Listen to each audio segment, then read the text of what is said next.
ఇచ్చిన వాగ్దానాలు నెరవేర్చనందువల్ల మంగళగిరిలో ఫిబ్రవరి 22వ తారీఖున మహాగర్జన ఏర్పాటు చేసాము.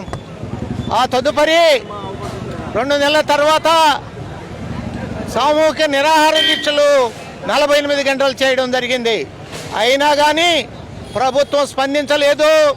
ఒక కరెంటు మాత్రం 200 యూనిట్లు అరాకొరగా ఇచ్చారే, అందరికీ ఇవ్వలేదు. ఉపవృత్తులకు కూడా ఇవ్వాలి, అది ఇవ్వలే.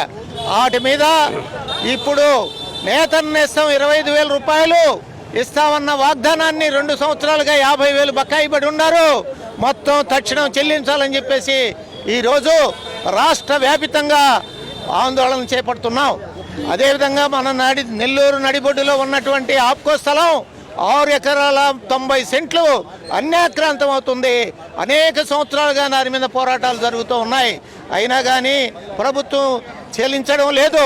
ఇప్పటికైనా కూడా దాన్ని భద్రపరిచి చేనేత అనుబంధ సంస్థలకి వాటిని కేటాయించి భద్రపరచాలని చెప్పేసి డిమాండ్ చేస్తున్నాం.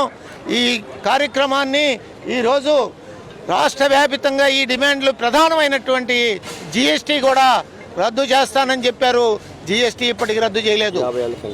50 ఏళ్ళకి పెన్షన్ ఇస్తానని చెప్పారు. ఇప్పుడు 2 ఏళ్ళు అయినా కానీ ఇంతవరకు ఇవ్వలేదు.